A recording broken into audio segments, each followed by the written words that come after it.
Howdy everyone, Mieru here. Today I'm going to be talking to you about a deck I'm super duper passionate about. Agents. Since the initial reveal of the support back in 2021, I've been experimenting and trying out different variants of the deck, and with its release in Ghosts from the past too, I've seen tons of other people try it as well, such as Julian Lipoff at YCS Hartford. But after playing the deck religiously for about a year now, I think it's time for me to step in and talk about what I think is the optimal way to play the deck. In addition, I'll be leaving in the description an in-depth guide to the deck I made a few months back for the Agent Discord. For now though, let's begin. To give the quick rundown to the people who don't know me, I'm what you call a competitive casual player, as in, I tend to play casual decks, but apply competitive deck building and strategies in order to optimize them, barring some exceptions. That's my philosophy when putting together this guide. So, let's get into the meat of it. Agents. First things first, let's talk about what makes agents tick. The central pillar of the deck, the core everything else is built from, what this deck does the best, is abuse the agent of creation, Venus. Venus, at the cost of 500 life points, can summon a mystical shine ball from the hand or deck, with no once per turn clause in sight. This means you can immediately spam out massive amounts of link material for a bevy of fairy payoffs, which we'll discuss later. And if you can return those shine balls back into the deck, which is very easy to do, you can spam out even more material. I'm talking summoning 9 shine balls a turn worth of link material, with nuts end boards. 6 to 7 disruptions while being immune to Dark Ruler. How do we abuse Venus / get it on the field? Well, you can always normal summon it, or special summon it using a card like the Agent of Life, Neptune. But the vast majority of the time we're actually milling it with the deck's boss monster, Master Flare Hyperion, who copies the effect. This lets us access Venus out of the extra deck while giving us an extra disruption in our end boards. How do we summon Master Flare Hyperion? The deck has multiple 1 and 2 card combos to do this, alongside extenders that allow us to play through hand traps. So let's go over the relevant cards in the deck. We've already talked about Venus and her shine balls, the main engine we use to swarm the field, alongside Neptune, who serves as revival / extension. From there we can talk about the Agent of Mystery, Earth, a Stratos for the deck and a 1-card combo starter. Earth is one of the strongest normal summons in the deck, and thanks to its level and being a tuner, it's incredibly easy to extend off it when getting interrupted. Earth is then searchable by the deck's archetypal Rhoda, the Sacred Waters in the sky. Sacred Waters is a bit of an odd card, as rather than searching agent monsters, it actually searches cards that mention the Sanctuary in the Sky, the deck's field spell from 2002. This isn't a big deal, but it's pretty annoying due to its inability to search Venus and another card we'll go over later. As for the cards you can search with Sacred Waters, we also have the Hyperions, Master and Majesty, 2 level 8 extenders with different utility. Master Hyperion is summoned from the hand and pops cards, while Majesty is summoned from the hand or grave and banishes from the GY. Majesty is an important part of our deck as we can mill it off and use it for extension mid-combo. Another card Sacred Waters searches is the Agent of Entropy, Oroanos. Oroanos can special summon itself for free if the Sanctuary in the Sky is on the field, and can mill an agent to copy its level. This can be pretty awkward at times as we often don't have Sanctuary up turn 1, so it's mostly used as an extender in certain combos, and as an important small world bridge. Also yes, this deck plays small world. Anyways, that's about it for search targets for Sacred Waters. There are a bunch of other cards from agents and counter fairies you could search, but they're pretty mediocre options. So from there we have a few more major pieces to cover, in the archetype and without.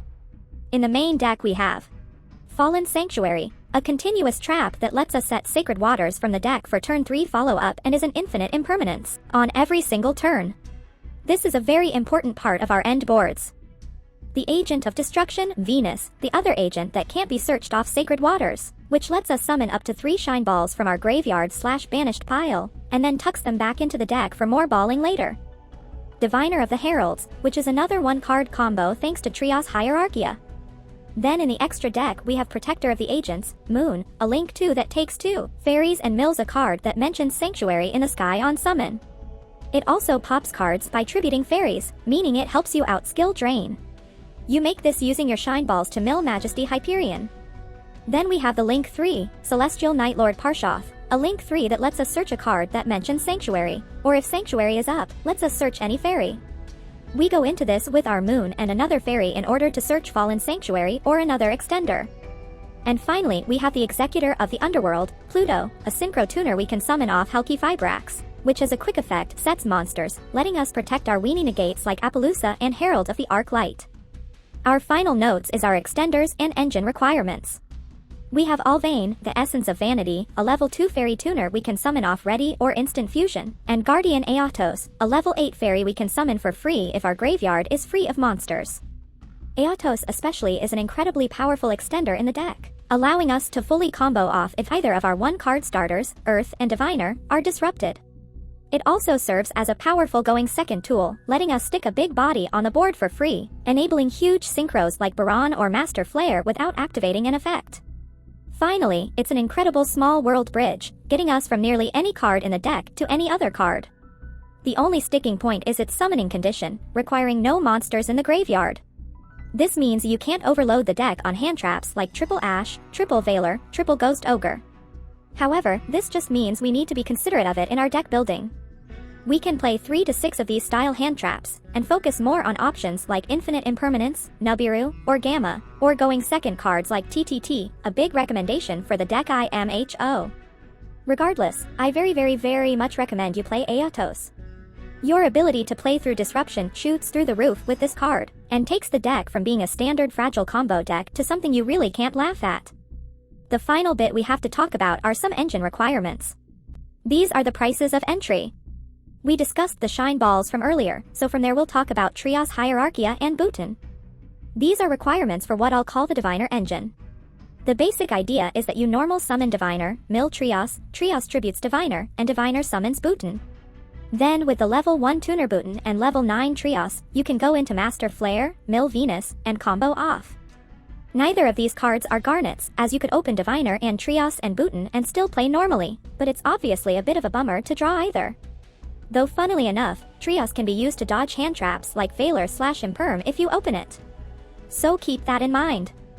Finally, we have one of the namesakes of the entire deck, the Sanctuary in the Sky. This amazing field spell from 2002, prevents all battle damage with your fairy-type monsters. Okay, I'll admit it, this card is really bad. It's a complete garnet. The only reason you ever play this is because Neptune searches it during your regular combos, which then lets you bin it as discard fodder for Parshoth.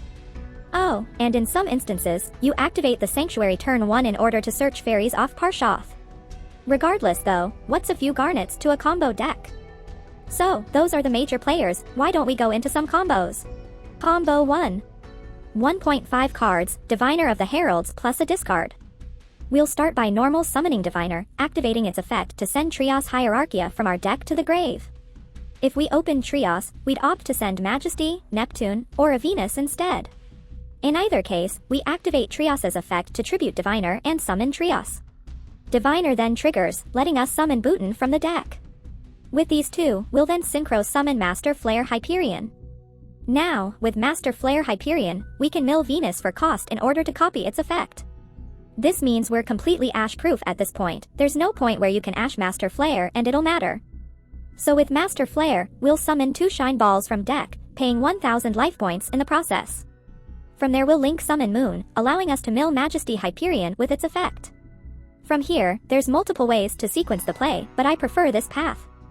By banishing Venus, we can summon Majesty from the grave. Then, we link it and Moon off for Parshoth, which lets us discard our card in hand in order to search Fallen Sanctuary, our follow-up and additional disruption. Finally, we use Master Flare one last time to summon a final Shine Ball and link it and Parshoth off for Appaloosa. So, with our 1-card starter Diviner, we've ended on 3 negates, 2 from Appaloosa and 1 from Fallen Sanctuary, alongside our Master Flare, who can banish a card the opponent controls whenever they activate a card or effect. While this might not seem that impressive, and trust me, it isn't, the deck really comes to shine when you can supplement your starters with powerful extenders like Ready Fusion, and especially Destruction Venus. We'll be getting into that later, after we go over our other 1-card combo. Combo 2. 1 card, the Agent of Mystery, Earth, or Sacred Waters in the Sky. So in this combo, we normal summon Earth and search for Neptune, before linking off Earth for Almiraj. With Earth in our grave, we can revive it using Neptune's effect. From here, we can go into everyone's favorite link monster, Halki-Fibrax. Halk summons Diviner from the deck. Then, with Hulk and Diviner we go into everyone's second favorite Link monster, Sprite Elf. Elf allows us to revive Diviner without negating its effects, meaning we can now proceed to do the entirety of Combo 1, with a bonus. Since we have Neptune in the grave, we can banish that with Majesty in order to search Sanctuary, meaning we don't need an additional card to discard. Additionally, Elf's effect allows us to revive Halki Fibrax during our opponent's turn, which we can tag out into Pluto, which is an additional disruption. We're now up to 5 disruptions with 1 card, without even needing a discard. You could conceivably open 3 Shine Balls, 1 Bhutan, 1 Earth, and still complete this whole combo. Combo 3. 1.5 cards, the Agent of Creation Venus plus a discard.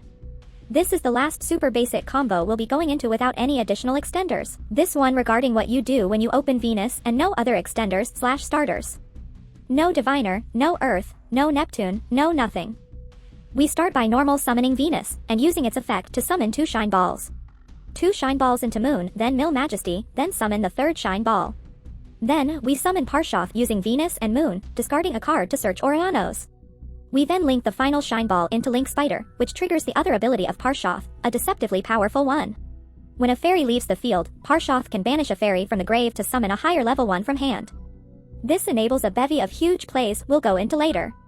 For now though, we'll use its effect to summon Orianos from hand by banishing a Shine Ball.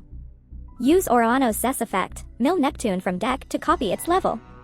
Orianos plus Link Spider goes into Halki Fibrax, which summons Diviner from deck. From there, Majesty banishes Neptune to summon itself, searching Sanctuary in the process. Majesty plus Diviner then becomes Master Flare Hyperion. Master Flare mills Destruction Venus this time to copy its level, letting us summon back 3 Shine Balls for 1500 life points. 1 Shine Ball plus Parshoth becomes Appaloosa, while the other 2 becomes Sprite Elf. Elf revives Diviner, which becomes Trios and Bhutan as we earlier established, which now we can synchro summon into Baron. You could also resequence this play accordingly, turn the first 2 Shine Balls into Elf, revive Diviner and don't activate its effect, tuning it with the 3rd Shine Ball into Herald of the Arc Light. Then, making Appaloosa with Hulk and Parshoth, reviving the Hulk on your opponent's turn with Elf. So with that, we've ended on 3 negates, Appaloosa and Baron/Herald, plus at least 2 other disruptions with Hulk and Master Flare. I personally consider this a substandard board for the resources we've invested, as we've lost access to Lost Sanctuary, meaning we lack much follow-up on turn 3. This board is also really vulnerable to Dark Ruler, something the previous boards at least had Fallen Sanctuary to deal with. Still, the Orianos line when you open Venus is an important one to know. So with the most bare bones bread and butter combos out of the way, let's talk about how you can modify and enhance your combo lines with your other cards in hand.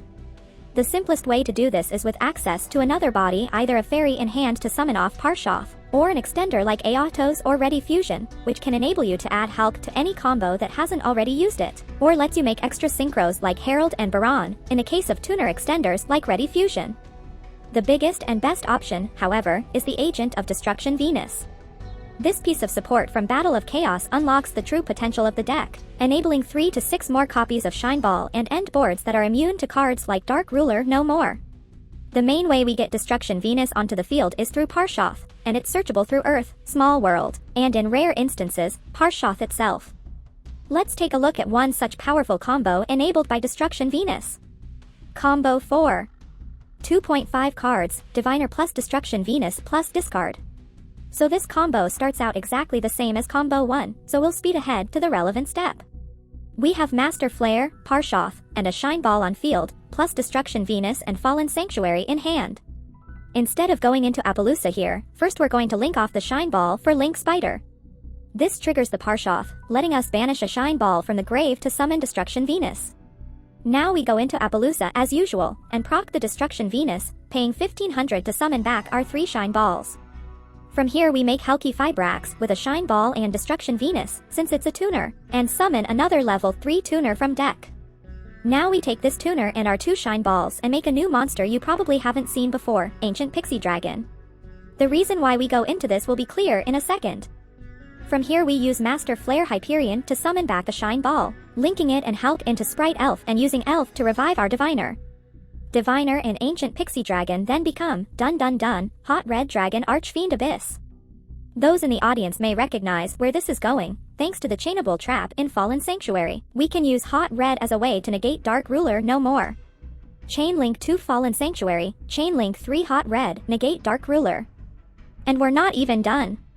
From here, we use Master Flare to summon 2 more Shine Balls. Looking to the grave, we finally get to use the effect of Bhutan. Bhutan lets us banish it to turn a light fairy monster into a tuner, so now one of our Shine Balls is a tuner, which lets us go into Herald of the Arclight. So off 2 cards, we've ended on 5 negates, Appaloosa, Herald, Hot Red, Fallen, and 2 other disruptions, Elf Reviving Hulk, and Master Flare. 7 disruptions off 2 cards through Dark Ruler. You can do something very similar with Earth and Aotos. Normal Earth, search Destruction Venus, summon Aotos, go into Master Flare, and do the same combo. The only difference is that you'll be unable to go into Herald at the end because you don't have an additional tuner without Bhutan. But if you opened Ready Fusion or Neptune, you could do that exact same thing. It's a similar situation for just Earth. Though thanks to Earth being able to search Destruction Venus, you can pull this combo off every time you open Earth and Neptune or Earth and Sacred Waters. You simply go straight into Ancient Pixie Dragon with Destruction Venus and the Shine Balls, before summoning back a Shine Ball and turning it into a tuner with Bhutan. Here's another common combo, when you open 2 of either Earth, Venus, Neptune, and Sacred Waters. The benefit of this combo over the previous one is that you save your Hulky Fibrax until later in your combo, meaning if you get Nibirued you can keep playing. Combo 5. 2 cards, Earth or Sacred Waters, and Neptune or Venus or Sacred Waters. We'll normal Earth and search the combo piece we're missing, Neptune or Venus. We'll then use Neptune to summon Venus, before using Venus to summon 2 Shine Balls. Link summon these 2 Shine Balls into Moon, then mill Majesty. Venus summons the 3rd Shine Ball, before we link Venus and Moon off for Parshoth. Majesty summons itself banishing Neptune, allowing us to search Sanctuary. Parshoth discards Sanctuary to search Fallen Sanctuary, then make Appaloosa with Parshoth and the 3rd Shine Ball. With Earth and Majesty we'll now synchro summon for Master Flare, who will mill Destruction Venus to copy its effect, summoning back 3 Shine Balls. 2 Shine Balls become Elf, who revives Earth. Earth plus the final Shine Ball become Hulk or Herald. And those are the basic 1 and 2 card combos. As you can see, the deck has a ton of explosive potential, able to make strong boards with minimal investment and a variety of different disruptions. We have Monster Negates, Omni Negates, Monster Setting, Banishing, the whole shebang. All of this while being able to insulate ourselves from Dark Ruler no more. And thanks to extenders like Aotos and Sprite Elf, we're able to absolutely chew through hand traps. But that's not all. Did you know agents can also play around Nibiru post-side decking? Usually the deck prefers to just play through Nibiru, taking advantage of our litany of tuner extenders to end on a few disrupts post-Nib, but when you're certain your opponent has it packing, you can actually play the deck radically different. You see, Master Flare Hyperion has the ability to send Celestial Nightlord Parshoth from the extra deck to copy its ability, meaning you can search Fallen Sanctuary right there and then. So with a Diviner normal summon or an Earth plus level 8 extender like Aotos, you can make Master Flare Hyperion, search Fallen Sanctuary, and end with 2 disruptions in under 5 summons. You can even side out Venus and the Shine Balls for more hand traps and other going first options to counter your opponent's side decking. Of course, you could also start by summoning Baron with Aotos and Ready Fusion before committing to your normal summon, but we don't plan around unicorn hands in this household. That being said, that's a basic rundown of the deck. I'll throw up onto the screen the deck list I've been working on for a long while now. Some options you can consider adding are a small Trickstar engine with Light Stage and Korribane, protecting Spirit Logeth from Dawn of Majesty, and opting for Herald of Orange Light over more traditional monster hand traps like Ash. I'd like to give credit to H Revolver and the other Anons at DNG for their suggestions this last year. H Revolver specifically led me to discover the Hot Red line. Also big credits to the Agent Discord who I had a lot of fun experimenting and combo designing with. And that's everything. I hope you enjoyed. Bye bye everyone.